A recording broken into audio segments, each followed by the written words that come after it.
Hey guys, welcome back to my YouTube channel. I hope you guys are doing absolutely fantastic. So guys, ये जो है ये second part है first part के video का, जिसके अंदर हम देख रहे हैं कि किस तरीके से सुपर बाइक या फिर कार के डीलर्स जो है आपके साथ में स्कैम करते हैं. सो फर्स्ट पार्ट में आपने देखा कि किस तरीके से जब एक डीलर आपसे गाड़ी खरीदता है तो स्कैम करता है, जब अपने पास रखता है तो रिपेयर्स एंड एक्सपेंसेस के अंदर वो स्कैम करता है. इसके बाद में जब वो आपको एडवर्टाइज करता है, सो इस केस में आपके किस तरीके से वो स्कैम करता है. अब आता है मेन पॉइंट जो कि है फोर्थ पॉइंट. इसके अंदर अब हम देखेंगे कि जब एक्चुअल में आप गाड़ी खरीदने आओगे, आप रियली इंटरेस्टेड हो ये गाड़ी खरीदने में, इस केस में आपके साथ क्या क्या स्कैम करता है वो हम इस पॉइंट के अंदर देखेंगे. अगर गाइस आपने पहला पार्ट नहीं देखा तो वो भी जाके देख लो, बिकॉज बहुत ही इंपॉर्टेंट पॉइंट है, बहुत ही इन्फॉर्मेशनल वीडियो है, इससे आपके लाखों रुपए बच सकते हैं. तो चलिए गाइस फिर वीडियो को स्टार्ट करते हैं. सबसे पहला पॉइंट जो है ये है कि जब आप बाइक खरीदने आते हैं, सो वो आपको सबसे पहले बोलेगा देखो ये है हमारे पास बाइक, एकदम परफेक्ट कंडीशन में है, कोई खर्चा नहीं है, लेके जाओ और सीधा चलाओ. इस तरीके से बोलकर जो है वो सबसे पहले आपको स्कैम कर देते हैं. सो आपको उनकी बातों पर नहीं जाना है गाइस. आपको गाड़ी जो है बहुत ही अच्छे तरीके से प्रॉपरली एकदम आपको गाड़ी जो है चेक करनी है. और अगर आपने मेरा वो वीडियो नहीं देखा कि आपको अगर यूज्ड बाइक खरीदनी है तो आप उसको किस तरीके से चेक कर सकते हैं, तो यहाँ पर देख लो फिर. तो गाइस इसके अगले पॉइंट में हम देखेंगे कि आपने गाड़ी देखी, आपको चमकती हुई गाड़ी लगी, क्योंकि आपने पिछले पार्ट में देखा कि उसने गाड़ी को अच्छे से वॉश और सिरामिक कोटिंग वगैरह वगैरह सब कुछ करके चमका के रखी है, ताकि आप जो है इस चमक में आ जाए. इसको देखते ही आपको गाड़ी लगे कि कितने अच्छे कंडीशन में है और आप कुछ चीजें कोई देखे ही नहीं. सो आपको गाइस ऐसी बातों से बचना है, बिकॉज यही सबसे पहला उनका स्कैम होता है. आप अब जो है इसका टेस्ट ड्राइव लोगे तो वो भी बोलेगा कि हाँ भाई आप ले लो, आपको टेस्ट ड्राइव लेना है तो आप ले लो, चला के देख लो. तो आप गाड़ी की जब टेस्ट ड्राइव लोगे, मान लो आपने ये गाड़ी की ले ली, आप जाके आ गए, आपको देखे, आपको साउंड बहुत ही अच्छा लगा, तो वो जो है आपको जिस चीज़ अच्छी लगी वो उसी पे बात करेगा. लेकिन आपको उसकी बातों पे नहीं ध्यान देना है कि यार ये साउंड बहुत अच्छा है, बहुत अच्छी गाड़ी की आवाज़ आ रही है, आ रही है, वो आ रही है. बिकॉज इस तरीके से जो है वो आपको मिसलीड कर रहा है, ताकि जो मेजर इसके अंदर प्रॉब्लम्स है वो आपको छुपा करके सिर्फ कुछ पॉइंट्स पर जो है वो फोकस करवा सके. सो गाइस थर्ड पॉइंट के बारे में बात करते हैं, पेपर वर्क्स. वो इसमें बोलेगा सारे पेपर्स क्लियर है, कोई आपको देखने की जरूरत ही नहीं है, सब चीज़ें क्लियर है. सो इसमें आपको काफ़ी अच्छे से जो है सारे इसके पेपर्स चेक करना है, बिकॉज वही उसकी आइडेंटिटी है. पेपर से ही जो है गाड़ी की वैल्यू है, और उसी से कम प्राइस ज़्यादा प्राइस सब डिसाइड हो सकती है. तो आपको सारे पेपर्स को काफ़ी अच्छे से चेक करना है. तो इन पेपर्स में आपको क्या क्या चेक करना है, चलिए वो मैं आपको बताता हूँ. सो गाइस सबसे पहला जो इसके अंदर पेपर आता है वो आता है RC book. So guys RC book के अंदर जो है आपको आपके गाड़ी से मैच करते हुए डिटेल्स चेक करना है. गाड़ी का रजिस्ट्रेशन नंबर, गाड़ी का कलर, गाड़ी के ओनर का डिटेल्स, और इसके साथ ही साथ गाड़ी के रजिस्ट्रेशन डेट, ये सारी जो डिटेल्स है आपको आरसी बुक में से मिलेगी. उसने जो एडवर्टाइज किया था वो सारी चीज़ें इससे मैच कर रही है कि नहीं, वो आपको इसमें देखना है. सो गाइस सेकेंड पेपर जो है वो है इंश्योरेंस कॉपी. सो इंश्योरेंस कॉपी के अंदर आपको चेक करना है कि जो आरसी बुक के साथ में और गाड़ी के साथ में ये सारी डिटेल्स मैच हो रही कि नहीं. लाइक रजिस्ट्रेशन नंबर, इसके साथ में गाड़ी का कलर, इंजन नंबर, चेसी नंबर. इसके साथ ही साथ आपको इंश्योरेंस में सबसे इम्पोर्टेंट पॉइंट चेक करना है कि भाई साहब ये गाड़ी फर्स्ट पार्टी इंश्योरेंस है, लाइक कॉम्प्रिहेंसिव इंश्योरेंस है, या फिर थर्ड पार्टी इंश्योरेंस है. बिकॉज इससे भी बहुत ज़्यादा इम्पैक्ट पड़ता है. मान लो अगर कभी गाड़ी की एक्सीडेंट हो गई, सो थर्ड पार्टी में तो यार आपको कुछ भी एक्सपेंस नहीं मिलेगा, जो भी गाड़ी का खर्चा होगा, लेकिन फर्स्ट पार्टी में आपको डेफिनेटली मिलेगा. तो आपको चेक करना है कि ये इंश्योरेंस का डेट कब से कब तक वैलिड है, ये वैलिड है कि नहीं है. प्लस इसके साथ ही साथ में इसका जो फर्स्ट पार्टी है या फिर थर्ड पार्टी इंश्योरेंस है, तो ये आपको इस चीज़ के अंदर चेक करना है. तो गाइस थर्ड पॉइंट के अंदर आपको जो चेक करना है, जो थर्ड पेपर है वो है पीयूसी, पोल्यूशन अंडर कंट्रोल. ज़्यादा महंगा नहीं आता है, 80-100 रुपये का ही आता है, बट वो भी एक वैलिड पेपर है जिसके लिए आपको फाइन लग सकता है. तो आपको चेक करना है कि पीयूसी इस गाड़ी का है क्या नहीं है. अगर है तो कब से कब तक है, पता चला अगले ही दिन खत्म होने वाला है तो कोई मतलब नहीं है ना उसका. जो भी पेपर हो, अगर नेक्स्ट डे खत्म होने वाला है मतलब वो इट्स नेक्स्ट टू इनवैलिड. सो आपको वो प्रॉपरली चेक करना है. थर्डली कि अगर गाड़ी के ऊपर कोई लोन था तो वो लोन जो है इसका क्लियर हुआ है क्या नहीं हुआ है, वो आपको चेक करना है. अगर क्लियर हो चुका है तो उसका एनओसी फॉर्म कहाँ है, वो आपको जो है उस डीलर से जो है मांगना है. इंश्योरेंस के अंदर जो है आपको एक और पॉइंट चेक करना है कि गाड़ी एक्सीडेंटल तो नहीं है, लास्ट ईयर इसका कोई क्लेम तो नहीं आया था। वो भी जो है आप जो है डायरेक्टली इंश्योरेंस कंपनी को कॉल करके पूछ सकते हैं अगर आपके पास इंश्योरेंस कॉपी है तो। और आपको इसके अंदर अगला पेपर के बारे में बताना चाहूँगा, वो है सर्विस रिकॉर्ड्स।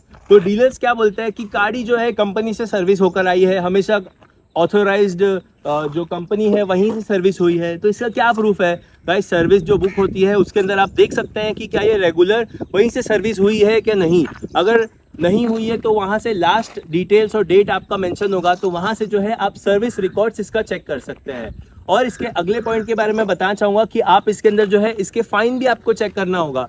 गाड़ी का आपको नंबर, इंजन नंबर और रजिस्ट्रेशन नंबर डालकर जो है आप एप्लीकेशन पे डायरेक्टली चेक कर सकते हैं कि इस गाड़ी के ऊपर कितना फाइन है। बिकॉज जितना फाइन है इतना फाइन जो है डीलर को या फिर जो सेलर है उसको पे करना है वो। तो ये सब चीज़ें बहुत इंपॉर्टेंट है गाइज, आपको सारी चेक करना है।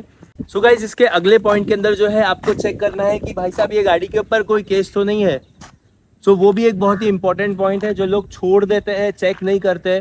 तो आपको जो है ये गाड़ी का आरटीओ के अंदर आप जाकर चेक कर सकते हैं कि गाड़ी के ऊपर कोई केस तो नहीं है। और थर्डली आपको बताना चाहूँगा, जब सेलर जो डीलर है ये आपको गाड़ी बेच रहा है तो इस गाड़ी की जो है मिनिमम 3 कीज़ आई थी।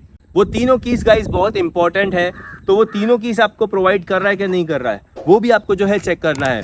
सो इस तरीके से आपने गाड़ी चेक की, अब आपको ये गाड़ी पसंद आ गई, सब कुछ सही है, अब आपको जो है खरीदना है।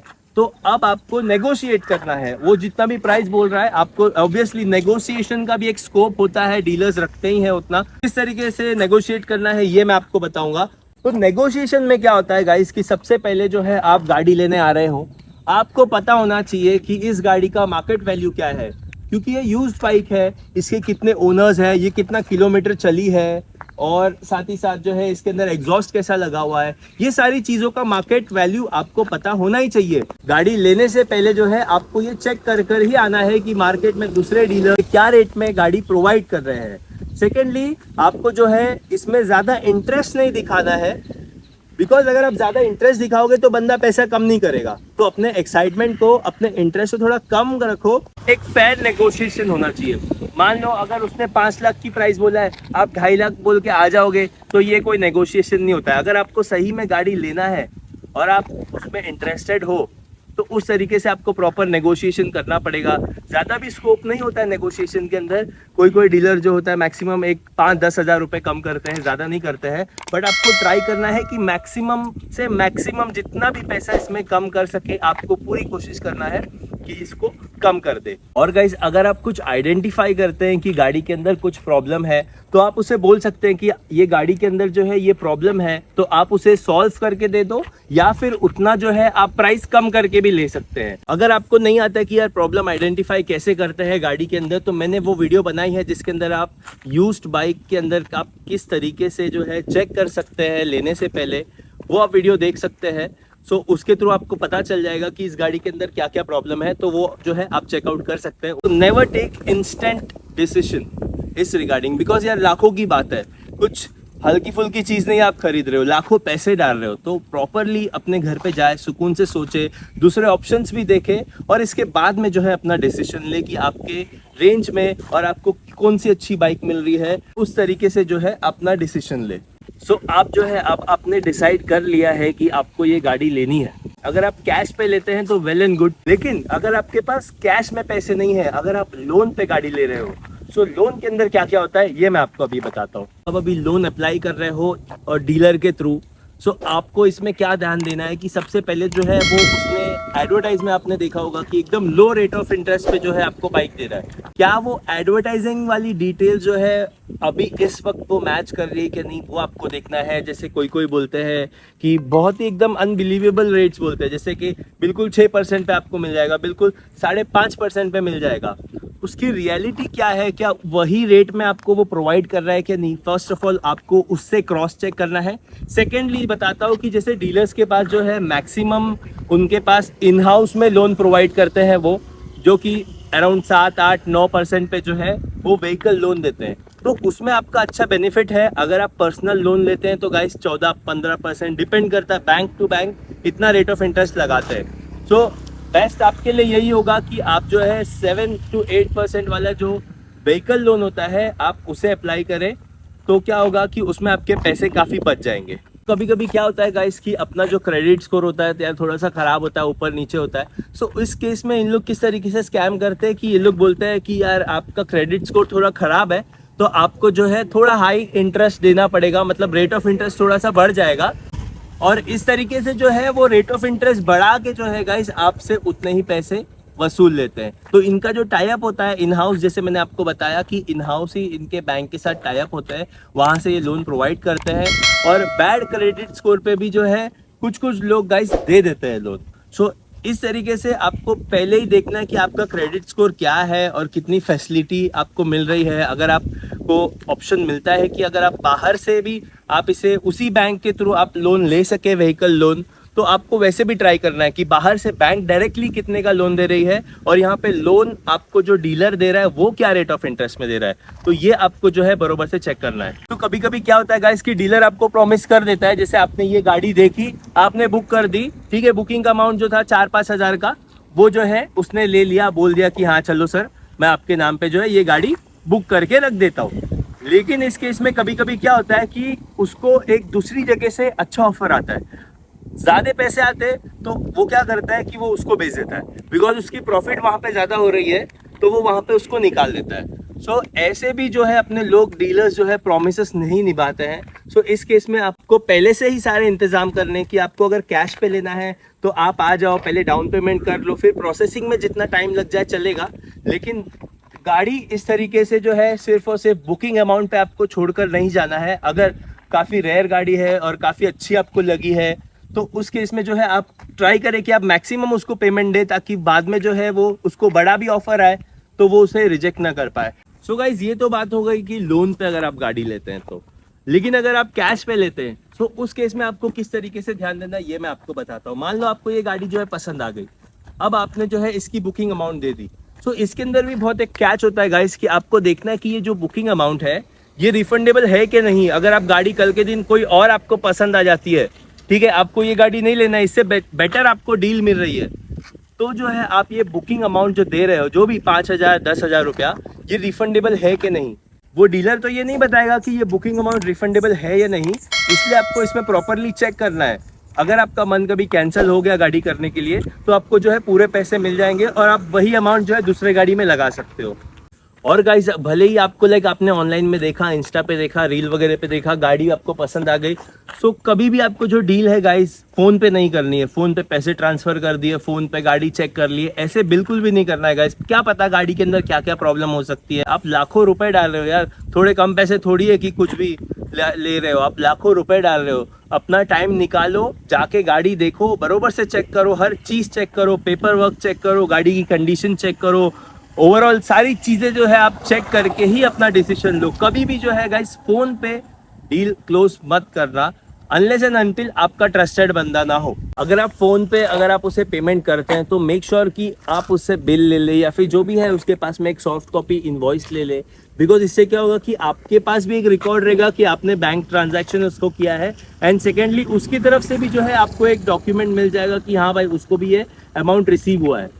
पेमेंट से पहले गाइस आप मेक श्योर करें कि आप रीचेक कर ले सारे डॉक्यूमेंट्स। ट्रांसफ़र है, ट्रांसफ़र भी डीलर की काम होता है कि वो भी जब आप गाड़ी ले रहे हैं तो डीलर को ही आपको ट्रांसफ़र करके देना है। एंड सेकेंडली जैसे कि मैंने आपको बताया कि आपको जो है सारे डॉक्यूमेंट्स इसमें रीचेक करने हैं, लाइक आरसी बुक हो गया, इंश्योरेंस हो गया, पीयूसी हो गया। इसके बाद में जो ट्रांसफ़र पेपर्स जो होते हैं लाइक फॉर्म 26 हो गया, 28 हो गया, 29 हो गया, 30 हो गया। इसके बाद में जो सेलर है जिसकी पहले गाड़ी थी, इसका जो है आधार कार्ड, पैन कार्ड। इसके बाद में उसकी जो अंडरटेकिंग भी आपको लेनी है कि सेलर अपने एग्रीमेंट से ही आपको ये गाड़ी बेच रहा है, तो वो भी सारे जो लेटर होता है वो ये डीलर्स के पास होते हैं। जब वो ये ट्रांसफ़र करवाते हैं गाड़ी, उस वक्त जो है इनके पास ये सेट ऑफ पेपर्स सारे होते हैं। सो ये आपको प्रॉपरली उनमें से चेक करना है। कोई जैसे डीलर्स जो होते हैं ये फ्रीलांसर्स होते हैं, सो फ्रीलांसर्स डीलर से जो है मैं तो यही बोलूँगा कि आप उससे भी कोई एग्रीमेंट बना ले, सेफर साइड के लिए। एग्रीमेंट एज सच कोई ये एक डॉक्यूमेंट नहीं है, लिस्टेड डॉक्यूमेंट्स नहीं है, बट आपके लिए है काफ़ी अच्छा एक प्रूफ हो जाएगा कि ये बंदा जो है डीलर है, क्योंकि फ्रीलांसर है, ये गाड़ी लेता है बेचता है, ऐसा जिसकी कोई शॉप नहीं है। जब आपके हाथ में सारे डॉक्यूमेंट्स आ जाए, इसी के बाद में जो है गाइज आपको टोटल पेमेंट करनी है और गाड़ी अपने हाथ में लेनी है। तो गाइज अब जो है आपने गाड़ी खरीद ली, तो अब कुछ डीलर्स जो होते हैं क्या करते हैं ना कि वो ऐसे प्रॉमिस करते हैं, वो बोलते हैं कि भाई आपको अगर ये गाड़ी नहीं पसंद आई ना, इसे रिटर्न कर सकते हो। लेकिन इसके पीछे क्या टर्म्स एंड कंडीशंस है, क्या चीज़ है, आप ये सारी चीज़ें जाने बगैर आप अगर गाड़ी उसके पास लेके जाते हैं, सो गाइज आपकी तो लग जाएगी वाट। बिकॉज क्या होगा, अगर इसके अंदर आपने कुछ प्रॉब्लम आइडेंटिफाई की, आपने पहले प्रॉब्लम देखी नहीं, आपको पहले प्रॉब्लम नहीं मिली, लेकिन गाड़ी चलाने के बाद, गाड़ी लेने के बाद 10 दिन के बाद अगर आप खुद आइडेंटिफाई करते हो कि इंजन के अंदर कुछ इसका इशू है, तो आप उसके पास जाते हो कि नहीं भाई मेरे को गाड़ी नहीं चाहिए, आप ये गाड़ी ले लो। क्यों? क्योंकि आपने बोला था गाड़ी रिटर्न लोगे, तो आप अभी लो। तो वो बंदा जो है अगेन वापस से चेक करेगा, बोलेगा कि सर ये गाड़ी में तो पहले इशू नहीं था, अब आपकी वजह से आया है, तो मैं तो गाड़ी ले लूँगा, लेकिन वो जो रिपेयर का खर्चा है वो आपको ही देना होगा। तो क्या करेंगे आप, कुछ मेजर इशू है, गाड़ी के अंदर कुछ बड़ा काम है, बहुत बड़े खर्चे वाला काम है, तो वो बंदा गाड़ी भी ले लेगा, तो आपसे 25-30 हज़ार रुपये कम करके लेगा, तो क्या फ़ायदा हो गया आपका।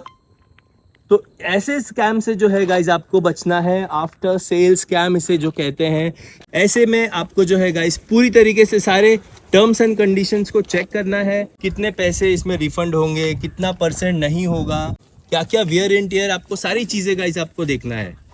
सो इस तरीके से जो है गाइज आप डीलर्स के स्कैम से जो है बच सकते हैं।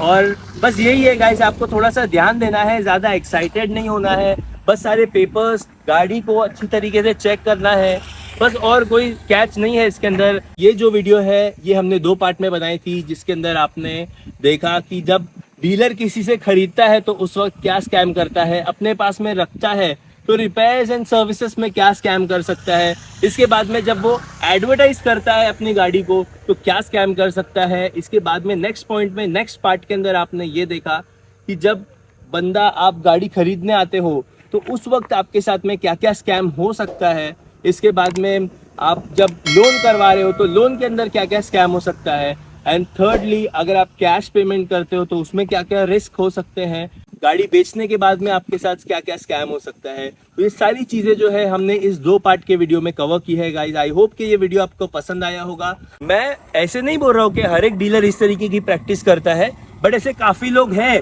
जो ये प्रैक्टिसेस करते हैं। मतलब हर एक पॉइंट अगर वो प्रैक्टिस नहीं करते तो इसमें से काफ़ी पॉइंट्स हैं जो वो आज भी आपके साथ स्कैम करते हैं, और इसी के अवेयरनेस में मैंने ये वीडियो बनाया है। सो आई होप कि ये वीडियो गाइस आपको पसंद आई होगी। वीडियो पसंद आई है तो यार लाइक करो, कमेंट करके बताओ कि कोई और भी आपके साथ कभी डीलर्स के साथ में आपका कोई ऐसा स्कैम हुआ था क्या, कोई और इंसिडेंट आपके साथ ऐसा हुआ था क्या, वो भी आप मुझे बताओ। एंड थर्डली गाइस यार सब्सक्राइब कर दो, बिकॉज ऐसे ही अमेजिंग वीडियोस और ऐसे ही इंफॉर्मेशनल यूजफुल वीडियोस हम लाते रहते हैं। And see you guys in the next video, till then good bye.